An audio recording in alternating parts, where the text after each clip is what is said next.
السلام عليكم ورحمة الله وبركاته. الحمد لله رب العالمين. اللهم صل على سيدنا محمد وعلى آله وصحبه أجمعين. Umar Khattab റളിയല്ലാഹു അൻഹു വിശദീകരിക്കുന്നു, റസൂൽ സല്ലല്ലാഹു അലൈഹി വസല്ലം പറഞ്ഞതായിട്ട്, പ്രവർത്തികളുടെ കൂലി അല്ലെങ്കിൽ അമലുകളുടെ കൂലി എന്ന് പറയുന്നത് നെയ്യത്തിന് അനുസൃതമായിട്ടാകുന്നു. അപ്പോൾ എത്രമാത്രം സ്ട്രോങ് ആയിട്ടാണോ നമ്മൾ നെയ്യത്ത് വിചാരിക്കുന്നത്, പടച്ചോനെ നാളത്തെ നോമ്പ് ഞാൻ പിടിക്കുകയാണ് എന്നങ്ങ് കാര്യമായിട്ടാണ് തീരുമാനിക്കുന്നതെങ്കിൽ അതിന് വലിയൊരു നോമ്പായിരിക്കും. ഈ നോമ്പ് ഇനിയിപ്പോൾ പിടിച്ചേക്കാം നാളത്തെ നോമ്പ് എന്നുള്ള രീതിയിൽ പിടിച്ചു കഴിഞ്ഞാൽ ആ നോമ്പിന് ചെറിയൊരു നോമ്പിൻ്റെ കൂലി കിട്ടും. അപ്പോൾ ഉദ്ദേശശുദ്ധി അല്ലെങ്കിൽ നെയ്യത്ത് എങ്ങനെയാണോ അതിനനുസരിച്ചാകുന്നു കൂലി. എല്ലാവർക്കും അവർ എന്താണോ ഉദ്ദേശിച്ചത് അല്ലെങ്കിൽ എന്താണോ നെയ്യത്ത് വെച്ചത് അതിനനുസരിച്ച് പ്രതിഫലം കിട്ടുന്നതായിരിക്കും. അതുകൊണ്ട് ആരെങ്കിലും അള്ളാഹുവിലേക്കോ അല്ലെങ്കിൽ അവൻ്റെ റസൂലിലേക്കോ കുടിയേറിയാൽ അല്ലെങ്കിൽ പിന്തുടർന്നാൽ അവൻ്റെ ആ കുടിയേറ്റം അള്ളാഹുവിനും അള്ളാഹുവിൻ്റെ റസൂലിനും ഉള്ളതാകുന്നു. അതായത് അള്ളാഹു അതങ്ങ് സ്വീകരിച്ചു അവരെ മാർഗത്തിലേക്ക് പോയാൽ. ആരെങ്കിലും ഒരാൾ കുടിയേറി പാർത്തു ലൗകിക അല്ലെങ്കിൽ ദുനിയാവിലുള്ള നേട്ടങ്ങൾക്ക് വേണ്ടിയിട്ടാണ് ചെയ്തത്. ഇപ്പം നമ്മൾ അമേരിക്കയിലേക്ക് പോകുന്നു, അല്ലെങ്കിൽ യൂറോപ്പിലേക്ക് പോകുന്നു, അതിപ്പോൾ ഈമാൻ പഠിക്കണം എന്നുള്ള രീതിയിലാണെങ്കിൽ കുഴപ്പമില്ല. അപ്പോൾ അമേരിക്കയിൽ പോയിരുന്ന് ഈമാൻ പഠിച്ച് മുസ്ലിമായി ജീവിക്കണം എന്നുള്ളൊരു ഉദ്ദേശമായിരുന്നുവെങ്കിൽ അത് അള്ളാഹുവിനും അള്ളാഹുവിൻ്റെ റസൂലിനും ഉള്ളതാകുന്നു. ആ സമയം അവിടെ പോയി നല്ല പാൻറ്റ് ഷർട്ടൊക്കെ ഇട്ട് ജോലി ചെയ്ത് നല്ല വീടൊക്കെ വെച്ച് കല്യാണം കഴിച്ച് അവിടെ താമസിച്ച് പിള്ളേരെ നല്ല നിലയിലാക്കണം എന്നാണ് ഉദ്ദേശമെങ്കിൽ ആ കുടിയേറ്റം അവൻ എന്താണോ ഉദ്ദേശിച്ചത് അതിനുള്ളതാകുന്നു. ഇത് നമ്മൾ ഒന്നാമത്തെ ഹദീസിൽ കണ്ടതാണ്, നമ്മൾ തുടക്കത്തിൽ കണ്ടതാണ്. നമ്മളെ നിയ്യത്ത് പോലെയാണ് കാര്യങ്ങളൊക്കെ. സമയത്ത് ഉമർ ഇബ്നുൽ ഖത്താബി റളിയല്ലാഹു അൻഹു അൻ നബി സല്ലല്ലാഹു അലൈഹി വസല്ലം ഖാല അൽ അഅ്മാലു ബിന്നിയ്യതി വലിംരിഇം മാ നവാ ഫമൻ കാനത് ഹിജ്റതുഹു ഇലല്ലാഹി വറസൂലിഹി ഫഹിജ്റതുഹു ഇലല്ലാഹി വറസൂലിഹി വമൻ കാനത് ഹിജ്റതുഹു ഇലദ്ദുനിയാ യുസീബുഹ അവ ഇംറഅത്തിൻ യതസവ്വജുഹ ഫഹിജ്റതുഹു ഇലാ മാ ഹാജറ ഇലൈഹി. ആരെങ്കിലും ഒരാൾ അവൻ്റെ അടിമയെ പറ്റി പറയുകയാണ്, ഈ അടിമ എൻ്റെ അള്ളാഹുവിനുള്ളതാകുന്നു എന്ന് പറയുകയും അത് കഴിഞ്ഞ് അവനെ സ്വതന്ത്രനാക്കാൻ ഉദ്ദേശിക്കുകയും ചെയ്യുന്നു, അല്ലെങ്കിൽ നിയ്യത്ത് വെച്ചു.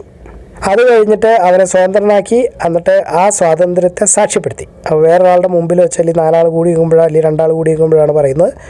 അല്ലെങ്കിൽ നമ്മൾ ഭാഷയിൽ പറഞ്ഞ ചായക്കടയിലേക്ക് എന്നിട്ട് പറയുന്നത് ഇന്ന ആളെ ഞാൻ സ്വതന്ത്രനാക്കിയിട്ട് ഇനി മുതൽ ഇയാൾ എൻ്റെ അടിമയല്ല. അപ്പോൾ അതിന് തെളിവും ആയി. ഇദാ ഖാല ലി അബ്ദിഹി ഹുവല്ലാഹി വനവൽ ഇത്ഖാ വൽ ഇശ്ഹാദു ബിൽ ഇത്ഖി. ഖൈസ് റളിയല്ലാഹു അൻഹു വിശദീകരിക്കുന്നു, അബൂ ഹുറൈറ റളിയല്ലാഹു അൻഹു അദ്ദേഹത്തിൻ്റെ അടിമയോടൊപ്പം ഇസ്ലാം സ്വീകരിക്കാൻ വേണ്ടിയിട്ട് പോയി. അവർ രണ്ടുപേരും വഴി തെറ്റിപ്പോയി യാത്രയിൽ. അടിമ വന്നപ്പോഴത്തേക്കും അബൂ ഹുറൈറ റളിയല്ലാഹു അൻഹു റസൂൽ സല്ലല്ലാഹു അലൈഹി വസല്ലമയോടൊപ്പം ഇരിക്കുന്നതായി കണ്ടു. റസൂൽ സല്ലല്ലാഹു അലൈഹി വസല്ലം പറഞ്ഞു, അല്ലേ അബൂ ഹുറൈറ, നിൻ്റെ അടിമ വന്നല്ലോ എന്ന് പറഞ്ഞു. അബൂ ഹുറൈറ പറഞ്ഞു, തീർച്ചയായും റസൂലെ, ഞാൻ അവനെ സ്വതന്ത്രനാക്കുന്നതിന് താങ്കളുടെ സാക്ഷ്യം വേണം. അതായത് താങ്കളുടെ മുമ്പിൽ വെച്ച് ഞാൻ അവനെ സ്വതന്ത്രനാക്കുന്നു. അപ്പോൾ റസൂലാണ് സാക്ഷി. അത് സംഭവിച്ചപ്പോൾ അബൂ ഹുറൈറ താഴെ കാണുന്ന പാട്ട് പാടി, എന്തൊരു നീളമുള്ള ക്ഷീണിപ്പിക്കുന്ന രാത്രി, എന്തൊക്കെയായാലും അത് ഞങ്ങളെ കുഫറിൻ്റെ നാട്ടിൽ നിന്നും പുറത്താക്കിയിരിക്കുന്നു. അതായത് സത്യവിശ്വാസത്തിലേക്ക് വന്നു എന്നും ഒരുപാട് വലിയ കഷ്ടപ്പെട്ട യാത്രയായിരുന്നു എന്നും വഴിതെറ്റിപ്പോയി, അതൊക്കെ ആയിരിക്കും ഉദ്ദേശിക്കുന്നത്. അല്ലാഹു അഅലം. عن قيس عن أبي هريرة رضي الله عنه أنه لما أقبل يريد الإسلام ومعه غلامه ضل كل واحد منهما من صاحبه فأقبل بعد ذلك وأبو هريرة جالس مع النبي صلى الله عليه وسلم. قال النبي صلى الله عليه وسلم يا أبا هريرة هذا غلامك قد أتاك فقال أما إني أشهدك أنه حر.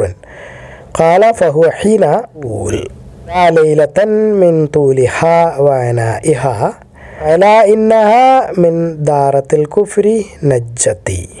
അബൂ ഹുറൈറ റളിയല്ലാഹു അൻഹു വിശദീകരിക്കുന്നു, റസൂൽ സല്ലല്ലാഹു അലൈഹി വസല്ലമയുടെ അടുത്തേക്ക് പോകുന്ന വഴിയിൽ ഞാൻ ഇത് ഓതുന്നായിരുന്നു, അല്ലെങ്കിൽ ഞാനിത് ആവർത്തിക്കുന്നുണ്ടായിരുന്നു. മാത്രം നീളമുള്ള ക്ഷീണിപ്പിക്കുന്ന രാത്രി, പക്ഷേ എന്തൊക്കെയായാലും അത് ഞങ്ങളെ കുഫറിൻ്റെ നാട്ടിൽ നിന്നും പുറത്താക്കി. عن أبي هريرة رضي الله عنه قال لما قدمت على النبي صلى الله عليه وسلم قلت في طريقي يا ليلة من طولها وعنائها ألا إنها من دارة الكفر نجتي. എനിക്കൊരു അടിമയുണ്ടായിരുന്നു. അവൻ എൻ്റെ അടുത്ത് നിന്ന് വഴിയിൽ ഓടിപ്പോയി. യാത്രയിലായിരുന്നപ്പോൾ ഞാൻ റസൂൽ സല്ലല്ലാഹു അലൈഹി വസല്ലമയുടെ അടുത്ത് ചെന്നു, സത്യം ചെയ്തു, അല്ലെങ്കിൽ കൈ കൊടുത്ത് ഇസ്ലാം സ്വീകരിച്ചു, അദ്ദേഹത്തിന് പ്രവാചകനായി അംഗീകരിച്ചു, അദ്ദേഹത്തിൻ്റെ ഭരണം അംഗീകരിച്ചു. അങ്ങനെ എല്ലാം കൂടി ചെയ്യുന്നതിനാണ് ബൈഅത്ത് ചെയ്യുക, അല്ലെങ്കിൽ കൈ കൊടുത്ത് സത്യം ചെയ്യുക എന്ന് പറയുന്നത്. അപ്പോഴേക്കും അടിമ അവിടെ വന്നു. ഞാൻ റസൂൽ സല്ലല്ലാഹു അലൈഹി വസല്ലമയോടൊപ്പമായിരുന്നു. അപ്പോൾ അദ്ദേഹം പറഞ്ഞു, ഹലോ അബൂ ഹുറൈറ, നിൻ്റെ അടിമ വന്നല്ലോ, അല്ലിതേ നിൽക്കുന്നു നിൻ്റെ അടിമ എന്ന് പറഞ്ഞു. ഞാൻ പറഞ്ഞു, അവനെ ഞാൻ അള്ളാഹുവിൻ്റെ മാർഗത്തിൽ സ്വതന്ത്രനാക്കാൻ ഉദ്ദേശിക്കുന്നു. അങ്ങനെ ഞാൻ അവനെ സ്വതന്ത്രനാക്കി. قال وابق مني غلام لي في طريقي قال فلما قدمت على النبي صلى الله عليه وسلم فبايعته فبينا أنا عنده إن طلع الغلام فقال لي رسول الله صلى الله عليه وسلم يا أبا هريرة هذا غلامك فقلت هو حر لوجه الله فاعتقه.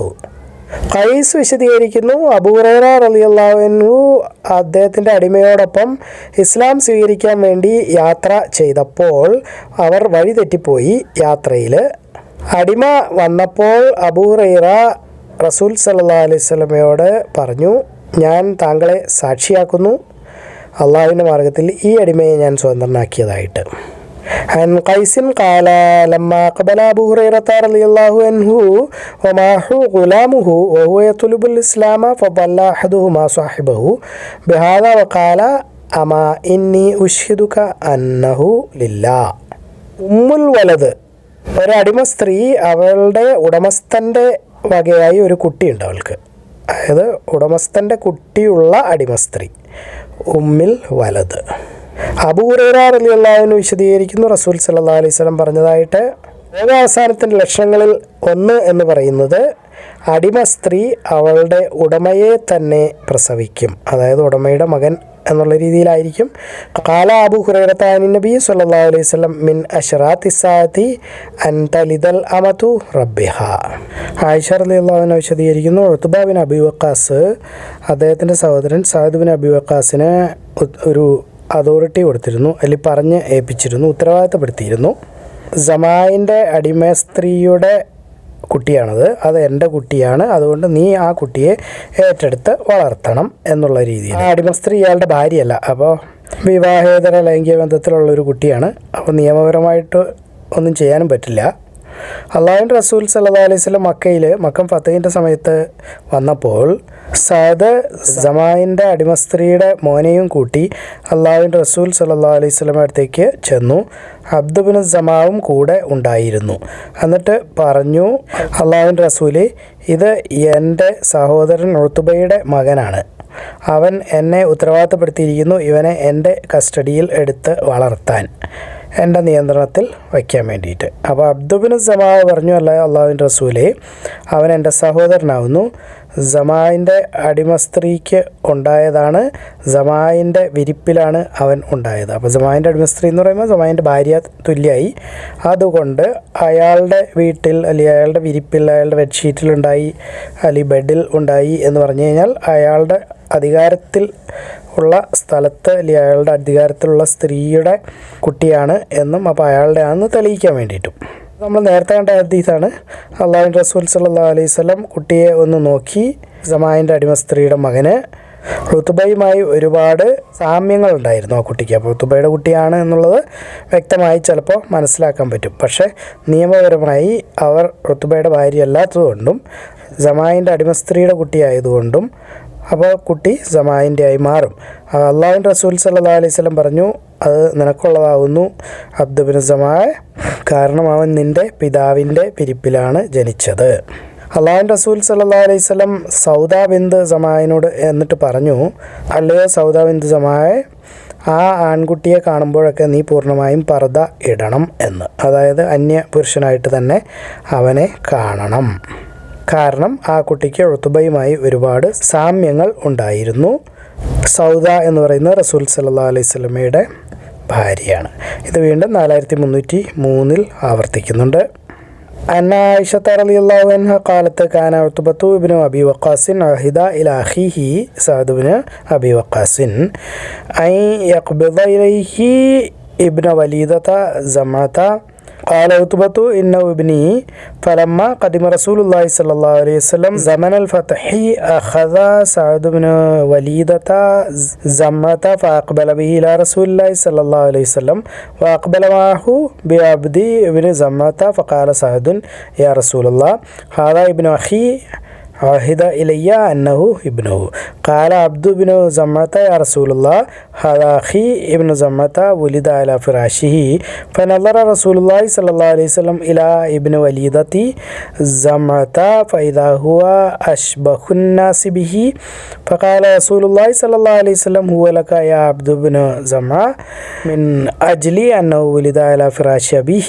قال رسول الله صلى الله عليه وسلم احتجبي منه يا سودة بنت زمرة مما رأى من شبهه بعتبة وكانت سودة زوج النبي صلى الله عليه وسلم. മുദബ്ബറായ ഒരു അടിമയെ വിൽക്കുന്നത്. മുദബ്ബർ എന്ന് പറഞ്ഞാൽ അതിൻ്റെ ഉടമസ്ഥൻ പറയുകയാണ് ഞാൻ മരിച്ചു കഴിഞ്ഞാൽ നീ സ്വതന്ത്രനാണ്. അപ്പോൾ അങ്ങനെ ഉടമസ്ഥൻ്റെ മരണവും കാത്ത് സ്വാതന്ത്ര്യത്തിന് വേണ്ടി ഇരിക്കുന്ന ഒരു അടിമയാണ് മുദബ്ബർ, ബൈൽ മുദബ്ബിർ. അങ്ങനെ ഒരു അടിമയെ വിൽക്കുന്നതിനെ പറ്റിയിട്ടുള്ള നിയമമാണിത്. ജാബിർ ബിൻ അബ്ദുള്ള റളിയല്ലാഹു അൻഹു വിശദീകരിക്കുന്നു, ഒരു ആള് ഞങ്ങളുടെ ഇടയിലുള്ള ആളായിരുന്നു. അയാൾ ഇങ്ങനെ പരസ്യമായി പ്രഖ്യാപിച്ചു, അതായത് അവൻ്റെ അടിമ അവൻ്റെ മരണശേഷം സ്വതന്ത്രനാവും എന്ന്. റസൂൽ സല്ലല്ലാഹു അലൈഹി വസല്ലം ആ അടിമയെ വിളിച്ചു, എന്നിട്ട് അവനെ വിറ്റു.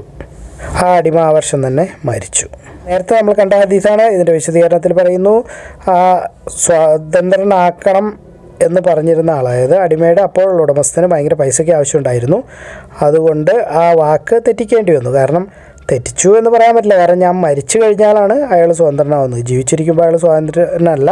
അപ്പോൾ അതുവരെ ചെയ്യാമായിരിക്കും. അതുകൊണ്ട് റസൂൽ സല്ലല്ലാഹു അലൈഹി വസല്ലം തന്നെയാണ് ആ അടിമയെ വിറ്റതും ആളുടെ പകരമായിട്ട് നിന്നുകൊണ്ട് അവൻ അന്ന് ചെയ്ത വാഗ്ദാനം അതല്ലെങ്കിൽ സത്യം ക്യാൻസൽ ചെയ്യാൻ സഹായിച്ചതും. അതായത് മരണാനന്തരം ഇവനെ ഞാൻ സ്വതന്ത്രനായിക്കൊള്ളാം എന്നുള്ള ആ വാഗ്ദാനവും ക്യാൻസൽ ചെയ്തു. അപ്പോൾ അതൊക്കെ അനുവദനീയമാണ്, നമ്മൾ നേരത്തെ കണ്ടതാണ്. സമയത്തു ജാബിർ ഇബ്നു അബ്ദുല്ലാഹി റളിയല്ലാഹു അൻഹുമാ ഖാല യതഖ റജുലൻ മിൻ അബ്ദല്ലഹു അൻ ദുബുരിൻ ഫദാ നബിയു സല്ലല്ലാഹു അലൈഹി വസല്ലം ഫബാഹു. ഖാല ജാബിറുൻ മാതൽ ഗുലാമു ആമ അവൽ. ഒരടിമയെ സ്വതന്ത്രമാക്കി കഴിഞ്ഞാൽ സാധാരണ രീതിയിൽ ആ സ്വതന്ത്രമാക്കുന്ന ആളായിരിക്കും അടിമയുടെ വലാ എന്ന് പറയുന്നത്. അതായത് ഒരു രക്ഷാധികാരിയെന്നോ അല്ലെങ്കിൽ ആ അടിമയ്ക്ക് വിധേയത്വം ഉണ്ടായിരിക്കും എന്നും ഒരു കടപ്പാട് പോലെ അതുണ്ടായിരിക്കുന്ന ഒരാളെയാണ് വലാ എന്ന് പറയുന്നത്. വിൽക്കുന്നതും മറ്റൊരാളുടെ മേളിൽ വലാ കൊടുക്കുന്നു, വേറൊരാൾക്ക് കൊടുക്കുന്നതും അടിമ സ്വതന്ത്രമാക്കപ്പെടുമ്പോൾ. ബൈൽ വലാഇ വഹിബത്തിഹി.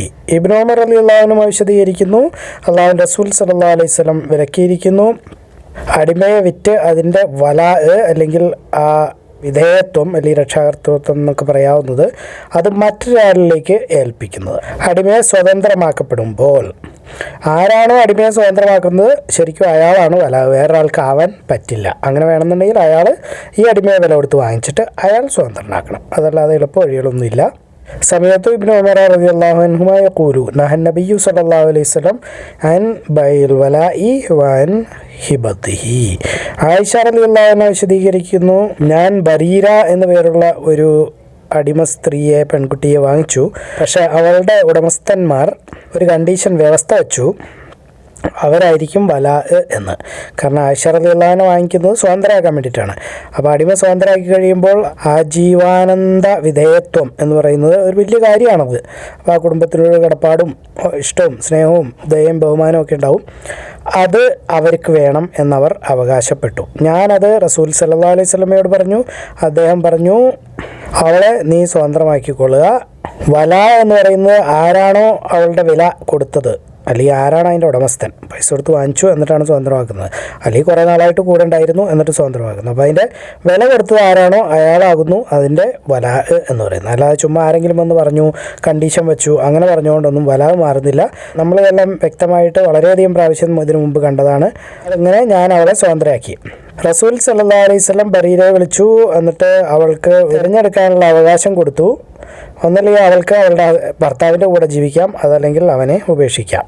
അവൾ പറഞ്ഞു, എനിക്ക് എത്രമാത്രം പൈസ തന്നാലും ഞാൻ അവൻ്റെ കൂടെ നിൽക്കില്ല എന്ന് പറഞ്ഞു. അപ്പോൾ അവർ തമ്മിൽ എന്തോ പ്രശ്നം ഉണ്ടാവാം, അല്ലെങ്കിൽ ഭർത്താവ് ചിലപ്പോൾ ഉടമസ്ഥനായിരുന്നിരിക്കാം, അതല്ലെങ്കിൽ വേറെ എന്തെങ്കിലും കണ്ടീഷനൊക്കെ ആയിരിക്കും.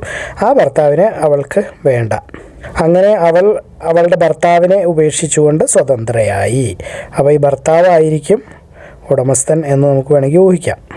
അല്ലാഹു ആലം. عن عائشة رضي الله عنها قالت اشتريت بريرة فاشترط أهلها ولاءها فذكرت ذلك للنبي صلى الله عليه وسلم فقال اعتقيها فإن الولاء لمن أعطى الورقة فأعتقتها فدعاها النبي صلى الله عليه وسلم فخيرها من زوجها فقالت لو أعطاني كذا وكذا ما ثبت عنده فاختارت نفسها. അള്ളാഹു അഅലം. അള്ളാഹു എല്ലാ കാര്യങ്ങളും ഏറ്റവും നന്നായി അറിയുന്നു. നിങ്ങളിത് കാണുക, ഖുർആൻ പഠിക്കുക, എല്ലാവരിലേക്ക് എത്തിച്ചു കൊടുക്കുക. ബാറക്കല്ലാഹു ലി വലക്കും. അസ്സലാമു അലൈക്കും വറഹ്മത്തുള്ളാഹി വബറകാതുഹു.